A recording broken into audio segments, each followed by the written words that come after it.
It's something about that language that it touches us in a way that humanizes all of us because it tugs at the heartstrings of humanity.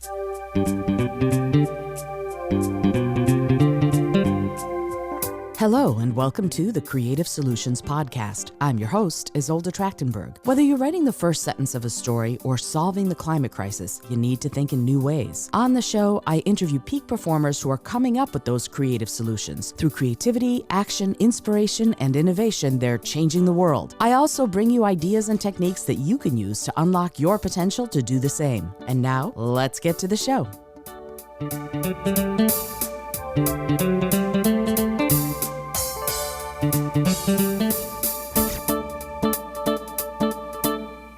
Hello, and welcome to the Creative Solutions Podcast. I'm your host, Isolde Trachtenberg, and you are going to love this week's guest. What he does is catnip for me. I'm going to introduce you to Lonnie Norwood, who is the director of Africana Studies and conductor of Englewood Neighborhood Choir and Lincoln Park DePaul Neighborhood Choir. He's a music educator, and let me tell you what he's doing. Founded in 1956 and inspired by the burgeoning civil rights movement, Uniting Voices Chicago, formerly the Chicago Children's Choir, is rooted in the belief that music is the most powerful vehicle for fostering mutual understanding and respect between young people of all races, ethnicities, socioeconomic backgrounds, religions, gender identities, and sexual orientations. Now you know why what he does is catnip to me. For more than half a century, they've developed programs that embrace the racial and economic diversity in Chicago, where they're located, making a high-caliber musical education available to any singer who wants it. Accessibility forms the foundation of their signature world-class instruction. 80% of their youth live in low to moderate income households, and every year, these 4,000 plus students participate completely free of charge. How awesome is that? Whether they're just getting started or are already seasoned performers, youth from every corner of the city discover how to make their voices heard through the empowering programs. Wow. Lonnie, thank you so much for being here. Welcome. Oh, thank you for having me. Such a pleasure. I am, as you might, I already told you before we started recording this interview, I'm fangirling at you. What you do is outstanding and amazing, and I am so honored to speak with you. So I'm really, really appreciative of you taking the time. I know music obviously is so important to you, but I'm wondering if you can tell me, let's go back to the beginning for a minute. Tell me how you got started in music. What was the thing? Like for me, it was my mom singing to me before I could speak. I was singing harmonies with her. I was 9 months old, apparently. So music has been in my life my whole life. What about you? What got you started? What inspired you to make music your passion and your life's work?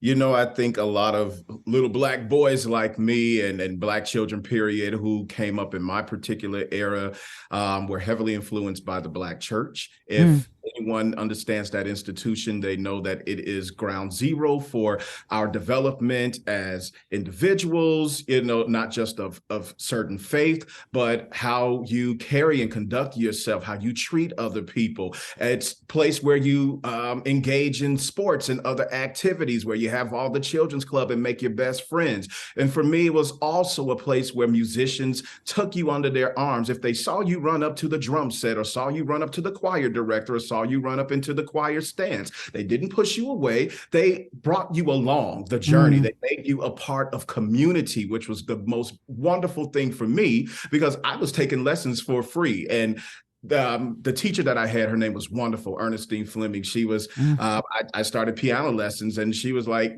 well, listen, I can do this for free. And my parents are like, no, you're worthy of your hire. We have to pay you. And she's like, okay, just make it $1. Yeah, oh my goodness.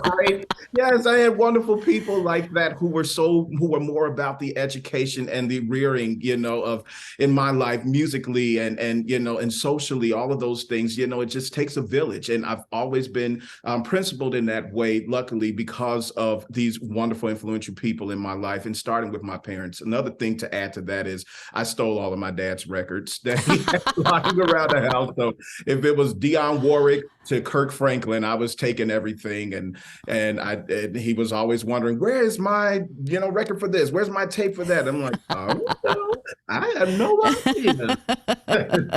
I either wore it out because I played it so much and just kind of hid the evidence afterwards. But That was me in my room playing the radio, doing chores. Yep. Oh, I hear you. Absolutely. Dion, you mentioned Dionne Warwick. One of my favorite songs in the world is by her. It's called Whisper in the Dark. Ah, And you know that song. It's an amazing song. But yeah, a lot of these singers that you're talking about, everybody, your Dinah Washington, Dionne Warwick, Ella Fitzgerald, Sarah Vaughan, all of yeah. the Coco Taylor. There's so many amazing women and men. I can mention the men too, but the point for me is that there are so many singers who, when you hear them, you know that the music means so much to them. And you mentioned something in the previous thing you said about if a child runs up to the drum set and wants to bang on the drums, you encourage them. I'm wondering, you've probably seen this so much. What do you think it is about music specifically that young people are drawn to it and also can build community around it?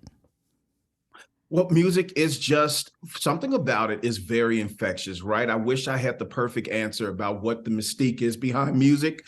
Then I would probably, be a millionaire or something. I don't know.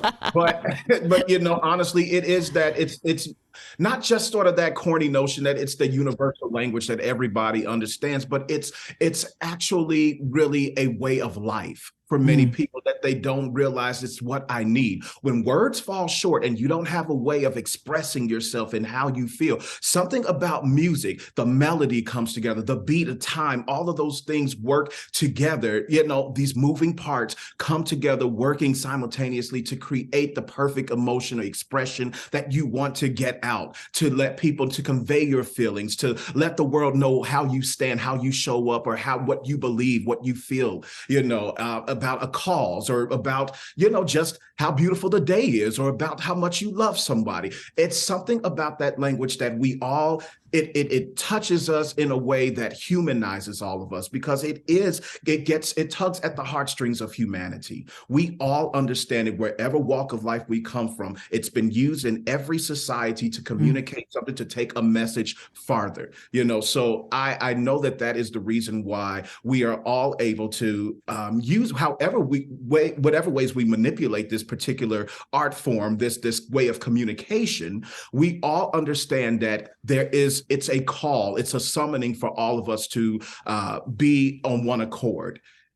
However way we use it, we understand that much. And that's why we have a great opportunity with this particular form of communication to create that kind of village, effect. You might notice that I take a moment sometimes when we're talking because I'm sort of synthesizing what you've just said, because I mean, first of all, I agree 1,000%, absolutely, and I actually don't think there's anything corny about the notion that music is the universal language. I was in Asia where nobody spoke. Very few people spoke all the same languages. I was doing a training and somebody asked me to sing, and I sang Summertime, and nobody understood the words, but wow, did they get the melody and the meaning. And so, that's one of the things that we use to come together.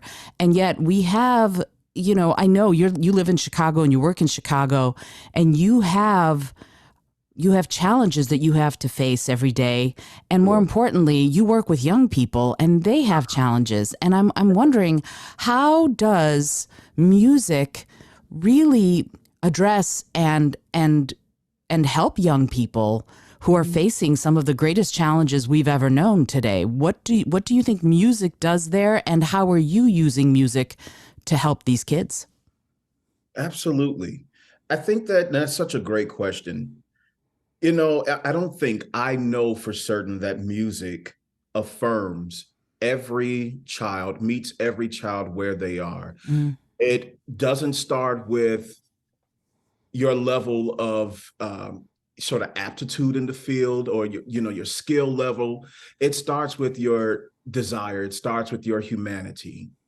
And I'm going to say that word a lot, but it's true.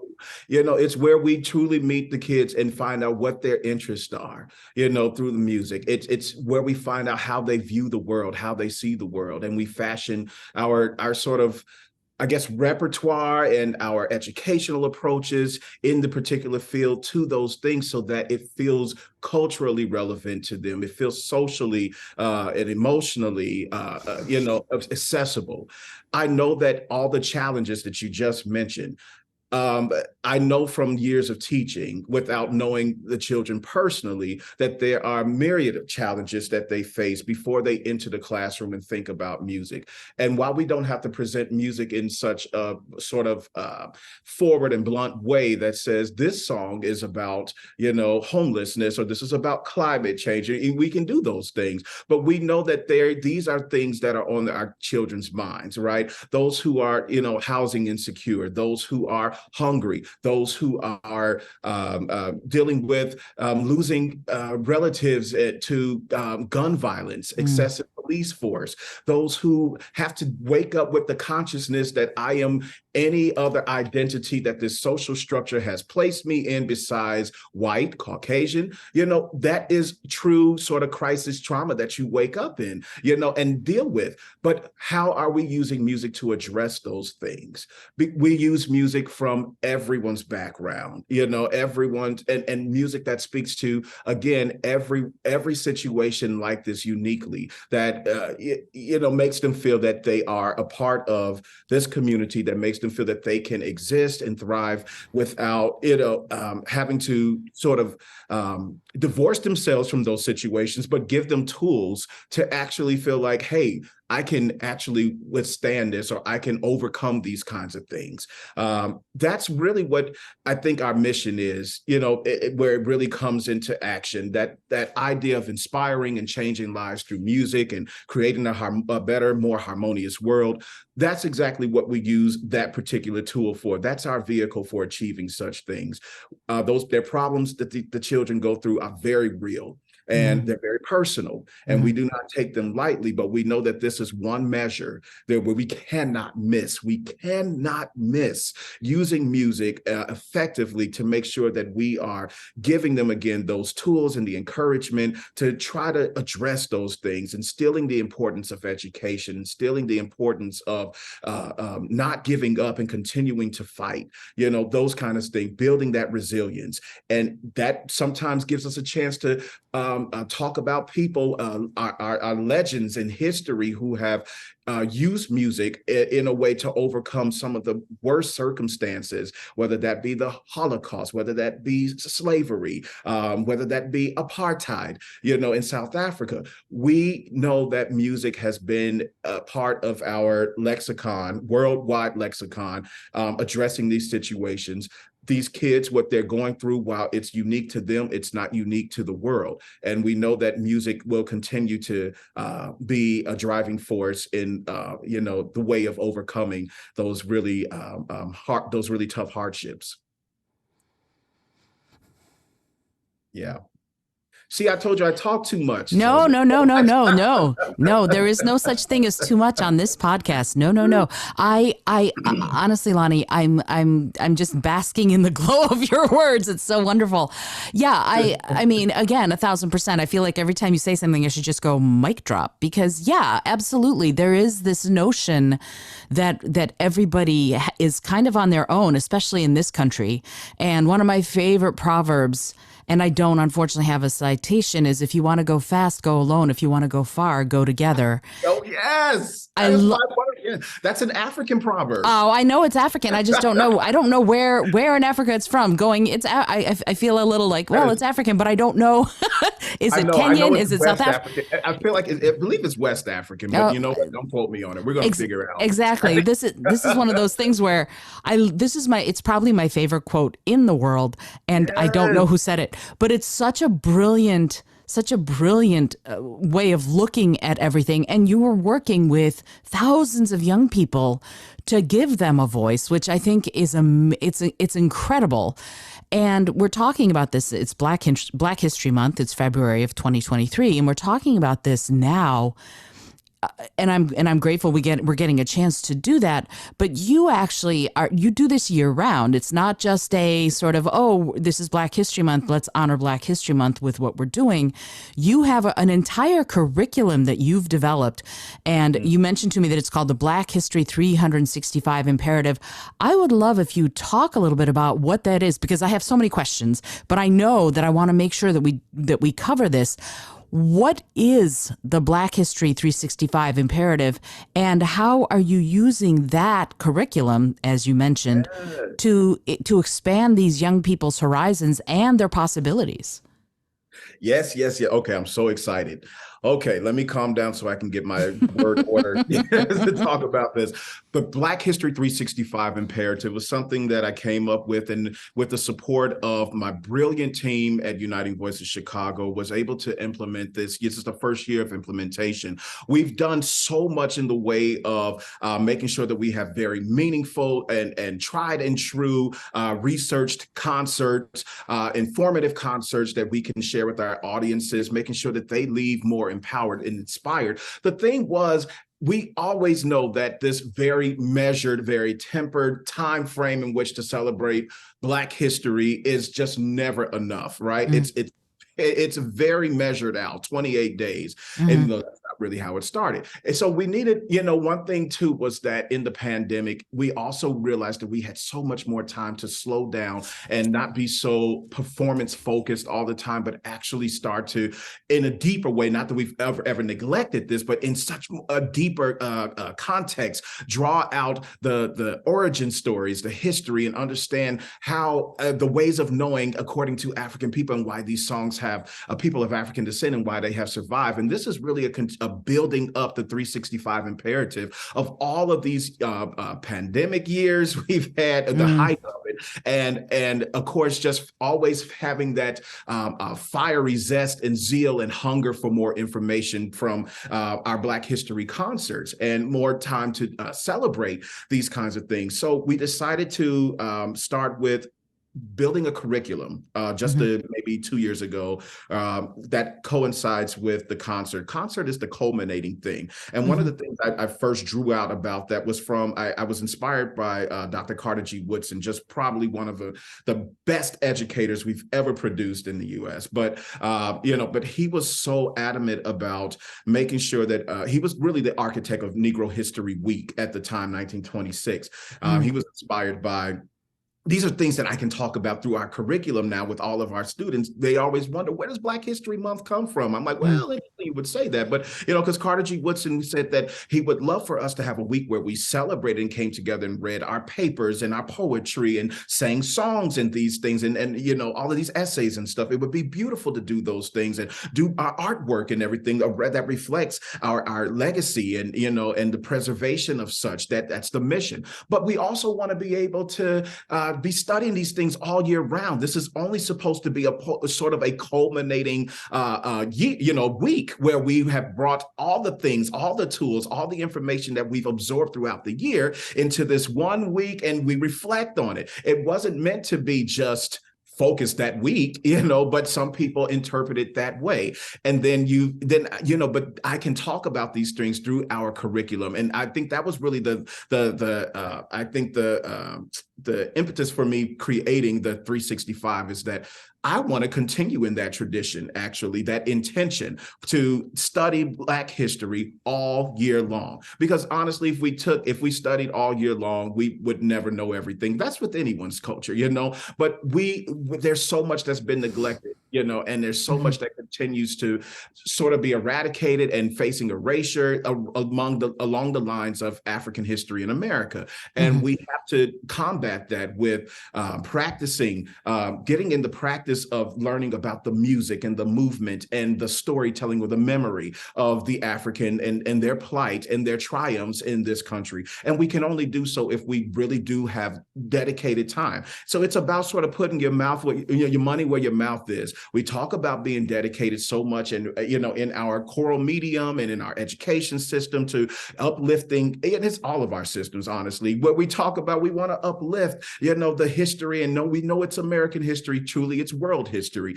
but we don't do enough all the time, to actually commit to these things outside of the history, where there's the history of, observation, but then there's the lack of equity. But that's another story. I'm digressing. But but that's the reason why we actually have the 365 imperative, is because we want to keep our children constantly in the know, not just of what has happened, what has been of African Americans, but there's so much to look at of the origin stories from Africa, pre-colonialism. There's so much to look at of the rest of the African diaspora, like in Latin America, and other parts of Europe. And we have so much to explore and discover, to try to put the pieces together of our very scaffold away, or layered history at this point. So many parts of ourselves have been very, very much cut off, and we have to, for especially those children who are of African descent, we have to empower them and let them know where they come from. I mean, it was Carter G. Woodson who said, if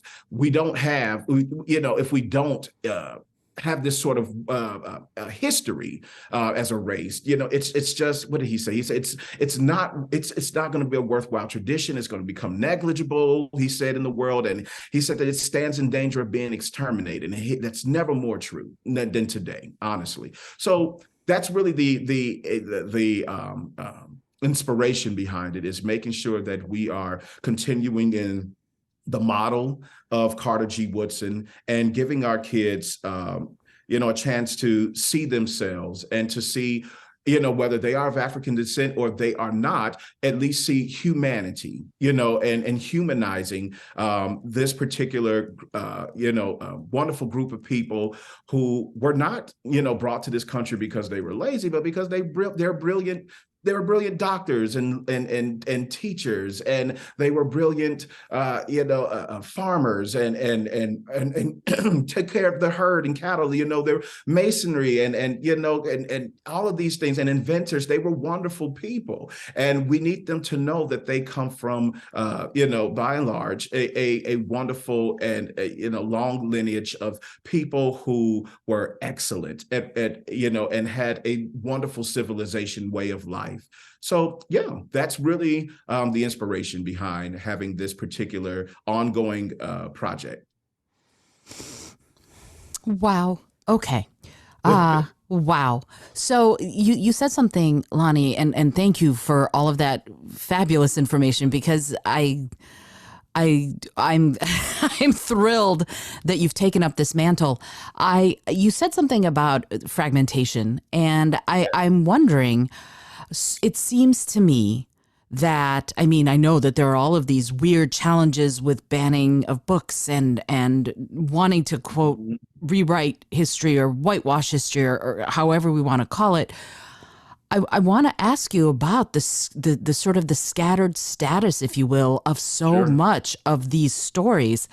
How are you finding them? How are you bringing them to these children when so much of that information would seem to be lost in time? Mm-hmm.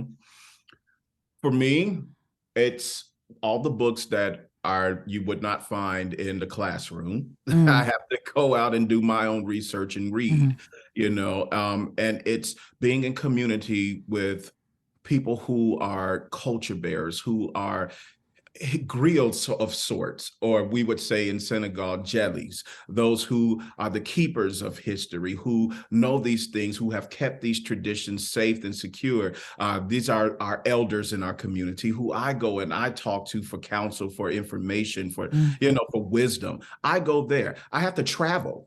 I have to travel to parts of Africa, to parts of the African Caribbean, and I have to speak with people, and I have to study with them, and I have to learn about their traditions. That's the thing. I have to go straight to the source, as much as I can, to be in community with these people who, again, have the lived experiences, who have the ancestral ties and can teach me. And I'm very fortunate that when I'm sending out these, sort of abrupt emails. I'm not looked at as a creep, but people are saying, are engaging, and most people are. Some people, you just get the good ignore, but that's fine. But there are some people there are a lot of people, more people than not, who are actually very open. If I'm reaching out to someone in Ghana, if I'm reaching out, going to South Africa and study, if I'm reaching out to my Nigerian friends, if I'm talking to people in the Bahamas or Trinidad and Tobago, I've been so blessed and fortunate. Why would I keep that knowledge to myself? Why would I do that? When I know that in this country, in my own educational experiences, these things were not paramount. These things weren't even mentioned, not even at the size of a mustard seed were these things brought up. So I know that I have to be better than the generation, I came through and the generation before me. I have to be better for the next generation, because someone has to carry on this information, this legacy. Someone has to keep it alive. Otherwise, the worst parts of ourselves will repeat. And it's already happening. It happens all the time. But we have to do something when we know better, right? That's what the old saying, right? When you know better, you do better. Why would I deprive the kids if I have the information of this? Why would I hoard it to myself? That's where that really comes from. I have to do a lot of personal research for these things and travel to these areas to actually find some of these gems. I don't even have to always go as far as Africa. Sometimes it's just a trip down to the church house, your local church house, and you talk to elders. Sometimes it's going to the U.S. South and just speaking to common folk you would see, going to the grocery store, who have grandparents or who are descendants of grandparents and parents and all of these people who were enslaved, captivity, and they have an understanding, or they have photos, and they have they have all of these things. It's not just always the museum visits either. It can be just that personal, as intimate as a conversation with somebody in a certain area, but again, sometimes we don't really feel empowered to reach out and ask questions about it. We're not conditioned to inquire. We're conditioned to absorb information and accept it as is. That's not education. And I arguably say that we are sorely lacking in these areas because we are used to being sort of dictated to, and what has been dictated and I'm speaking really specifically about the Africana experience in America. What has been said, because it's easy to just cast it off as insignificant, unsophisticated. What has been said about our particular contributions, our history to this country, which is vast and rich, is that it does not, it does not matter. It's not of any great, value at all. It has, especially to education. It's not, on a level sophisticated or elite enough to be studied. That it should not have a platform. If you're actually a serious musician, and specifically jazz, you're not serious. Gospel music, you're not serious. We ignored the spiritual until Fisk Jubilee Singers of Fisk University, historically Black college in Nashville, Tennessee, until they actually presented the spiritual in sort of a westernized form. That's the only time really if you want to say mainstream white America started paying attention to our music without, doing some kind of minstrelsy, parody of it. So, again, it's not something that just happened. The kids are just feeling the residual effects today of a system that has long been in place, that has been purposely set up to discard, to discard and ignore Black contribution and Black excellence in this country. I might have really veered way off topic, because now I'm like, what was the original? No. You didn't at all. Actually, no. This is exactly what we were discussing, was the scattered nature of some of this information, and the fact that you are having to travel because because it is so, the barriers to entry are pretty high as far as learning all of this. And I remember I had an amazing choir team. My choir teacher in high school was outstanding beyond belief, and we sang a fair number of spirituals, and we analyzed them so that we could understand. She wanted us to understand how so many of these spirituals were messages. They weren't just, oh, here's a song, that there was vital information sometimes, whether or not it's Wade in the Water, or it's, Ride the Chariot, or Didn't My Lord Deliver Daniel. There's so much information there that we, as I grew up in Detroit, and we didn't know, and we didn't understand until she showed us. So you're doing sacred work here, Lonnie. You really are. No, bless you. But let me ask you this. Maybe this is kind of odd to ask the host, but no, feel free to ask you about your particular education along the spirituals and experience with them. Was there ever a distinction in, or any discussion around spirituals and their original form, such as, and I'm talking about now, was there ever a point where people brought up, these actually are songs that come off of slave plantations, right, and this is how they sounded? Did they ever follow up with the example of what they probably sound like? Yeah. Yes. Again, Miss Paul was amazing. Lovely. Yeah, she was amazing. And this was I went to high school in the early 80s, and she found 78 records. Like, you can and she played us things, and we also listened to people like Paul Robeson sing some of these spirituals, and so we heard some, Bessie Smith sang some of the beauty, and she played us. You can tell I come by my love of music. Honestly, she played us these singers singing the spirit, because she was like you're going to be singing them in 4-part harmony, but let me show you what they really were.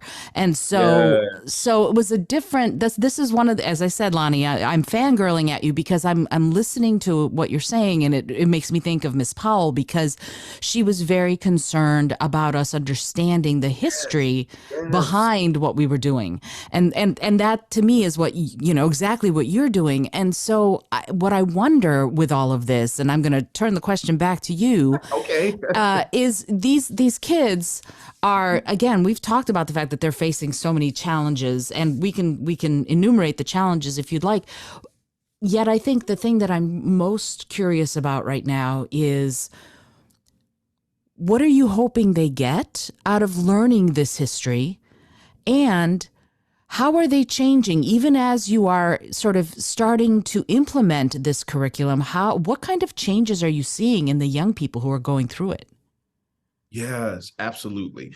Well, first, I want to say I wish we had more Miss Pauls today, and I am very, very optimistic that we will get more who will teach a thorough and have a very thorough approach to teaching about the spirituals, and not just starting at the point of sort of that, like you said, the choral arrangements of it, but also honoring the ancestral memory of these particular things, those who actually sweated and bled, and cried, in the creation of those songs, while laboring and suffering. So it's very important and paramount that is always the emphasis of this particular musical form that informed everything that we call music in these United States. But to answer your question about what will the children get out of it, I hope that they get an immeasurable amount of pride. I hope that they feel more, especially our children of African descent, and especially to those children who immigrate to the U.S. from West Africa, West Central Africa. I hope that they feel, who are singing these songs right now, who are filled with joy, really overjoyed to run home and tell their parents, take the curriculum packet to their parents and say, look, we're singing in Ga, we're singing in Chi from Ghana, or we're singing in we're singing in Igbo, in from Nigeria, and they're so excited. I want them to feel recognized, feel, like they have a place and their place is secure, if nowhere else, with Uniting Voices Chicago. And I want them to be so empowered by that and with that instilled sense of identity that they demand it wherever they go, to see me and my humanity. I told you that was going to be the buzzword of the day. Absolutely. See me, and you're going to treat me as such, a human being, wherever I go. See, music, you thought that this was just a musical initiative. No, this is setting these children up for life, to speak up for themselves, to speak up for others who are vulnerable, in this world, to trauma, to any kind of oppression, to anything that in any form of discrimination, to speak up for those who do not have as strong of a voice, who are marginalized, to understand those effects and say that, hey, my musical education, was more than just about notes and rhythms, but it showed me a history, a legacy, and gave me the power through people like Amanzeba of Ghana. It gave me the power of people like Mansa Musa of the Mali Empire. And it gave me the understanding of people like Kwame Nkrumah, the first president of Ghana, who changed the name from the British name, the Gold Coast, and called it Ghana, which represented kings, which represented freedom. I know about these people who overcome hardship. I know about Nelson Mandela, and I'm going to channel their struggles. I'm going to channel Rosa Parks, and I'm going to channel Dr. Martin Luther King, and all of these wonderful heroes, and use their words and use these songs, that move me towards good deeds, that move me towards loving people, even when they don't have it in them to show it towards me. That's what I want them to get, is this strong, complete sense of identity. This is, again, not just for the African, the African kids, but it's doubly important for them, if you understand what I'm saying, because they don't always see themselves reflected in our systems here. Education, they tend to be on the margins of these things. But I want them to have that particular sense of self. But I also want to instill in all of our children, regardless of what their identity is, a sense of being celebrated. That whatever we do, this sense of being, again, prideful in the fact that I know my brothers and my sisters and and everyone else, how they identify well, and I respect this sense of respecting everyone, this sense of being, of the importance of being in community.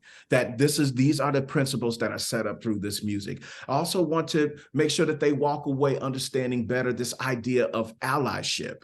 Now, this one is especially for those who do not identify as African, who are not of African descent. I want to make sure that this curriculum and this concert it's teaching how to affirm, it's teaching how to be in a visible and meaningful way that enacts allyship. And it's really about putting people who are oppressed first. I want them to know that, that we expect that, and it's important. It's listening and it's learning from their lived experiences. It's kind of putting aside for a second, whatever sort of societal privileges that allows us to not know these things in our educational rearing. It's putting aside those things and leveraging that playing field and helping others, again, who doesn't have that same access, to actually come forward and have yield the floor to those people.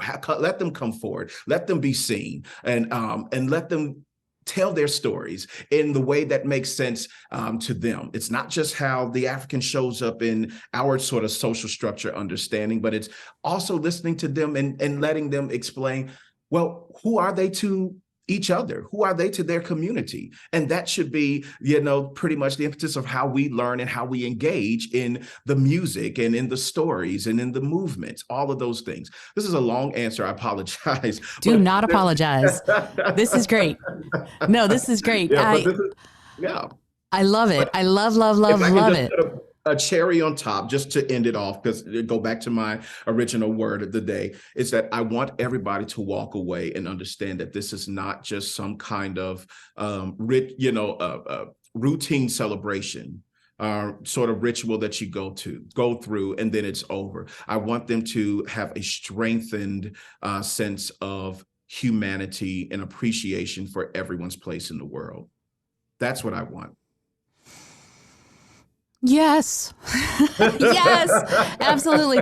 And to me, a lot of what you said, the resonance of that was that hearing someone else's story enriches your own story. Sure it does. That's the way it is. That to me is sort of like that's it. That's what we need to Yes. really understand about this, is that it does not detract from your story to hear, to make room, to make Yes. an atmosphere and an environment for someone else's story. It doesn't take away from you. There's Yes. plenty of room for all of us. And I love that you're doing this work. It is, as I said, it's sacred work, and I'm grateful that you're out there doing it. This is so Oh, wonderful. it's a privilege for me. Thank you so much. Yeah. No, it's just wow. Yeah, I know, and I know I could keep you here for the next 6 hours, and we could be talking about this. But I know I you have a love it. day to get back to. I would love it if you would say a little bit, and then I have just a couple more follow up quick Okay, questions before we sure. move to the bonus round. Can you say a little bit about when and where this culminating event is exactly, so that people who are interested can find out about it? Definitely. Okay.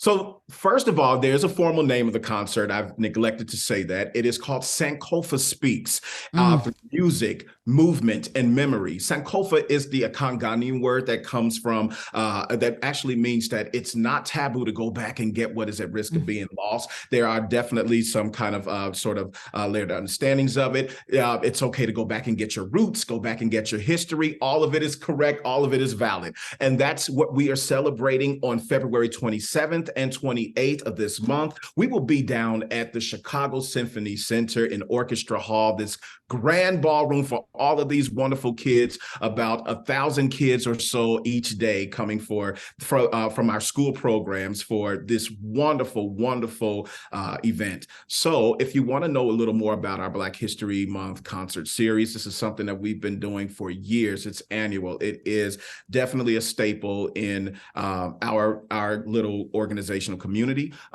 Please go to our website, unitingvoiceschicago.org, and you can find more about it. Fabulous. And I love the word Sankofa, and it's a bird that looks Yes. backwards, I guess. That's the that symbol I love. And I also have to say that I love Cassandra Wilson's version of Sankofa. Oh, Oh, that song, so yes. amazing. She uses that 7-octave range like Uh-huh. crazy in that song. I know, What a right? phenomenal song. Yeah. So thank you for saying, thank you for explaining it, and also for giving that information. I would love it also if you would do me a favor and say exactly how someone who's going, I want to know more about Uniting Voices Chicago, where exactly should they go to find you on social? Because it'll be in the show notes, but also Mhm. I would love it if people can also, because I know people learn differently, hear it and also see it. So what is the best way to get a hold of you or Uniting Voices Chicago? For sure. Well, if you want to get a hold of the organization, our website is unitingvoiceschicago.org. And you will be able to check out everything about us, our biographical history and our different programs throughout the city of Chicago. All of our upcoming events, they are very organized, our calendar dates, and be able to fill out a contact form if you want more information, if you want to engage us for special gigs, special projects. That is where you can go and find everything about us there is that you need to know. For me personally, you can follow me just at Lonnie Norwood on Instagram or Facebook or Twitter. I can't promise I'll always check it. I suck at social media, but if you're interested, I will respond. Just don't see me very often, so I got to get better at that. That's one of my yeah. For You're a all the busy work I man. do, I don't do anything on social media. That there it is. I mean, when you have a life that you're leading, sometimes social media is a little too much. I completely understand. Lonnie, I'm so grateful you took the time to be here. And I know we're going to come back for the quick bonus episode in just a second. Before we go, though, I have one last question. And it's a question that I ask everybody who comes on the show. And it's a silly little question, but I find it can yield some profound answers. And Okay. Uh-oh. I know, right? And the question is this: if you had an airplane, environmentally friendly, of course, that could skywrite anything for the whole world to see, what would you say? Oh, wow. Um, that is a really great question. I think I would probably say, because it's just so true to who I am, um, be who you are and be happy. If not that, mind your business.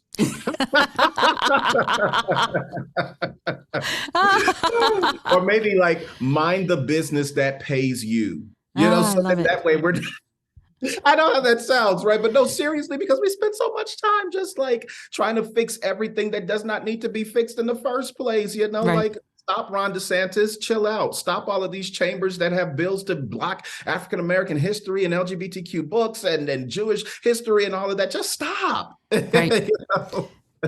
Don't you have anything better to do? Come on. Right. So I want you to mind the business that pays you, but I also want you to be happy too, because you'll be much happier minding your business. There you go. That's it. Okay. I love it. Wow, Lonnie. That's great. Thank you again so much for joining me on the show. We're going to come right back and record the quick bonus episode. But in the meantime, once again, Lonnie Norwood of Uniting Voices Chicago, thank you for taking the time to be here. I am Isolde Trachtenberg for the Creative Solutions Podcast. Super grateful that you took the time to listen. Go find out about what Lonnie's doing. Go listen to Uniting Voices Chicago. Obviously, it's going to be amazing.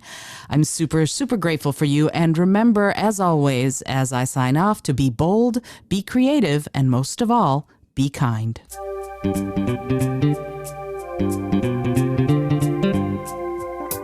Thank you so much for joining me today. I really appreciate you being here. Please subscribe to the podcast if you're new, and it would mean the world to me if you told a friend about it. Today's episode was produced by Isolde Trachtenberg and is copyright 2023. As always, please remember this is for educational and entertainment purposes only. Past performance does not guarantee future results, although we can always hope. Until next time, keep living what you believe in.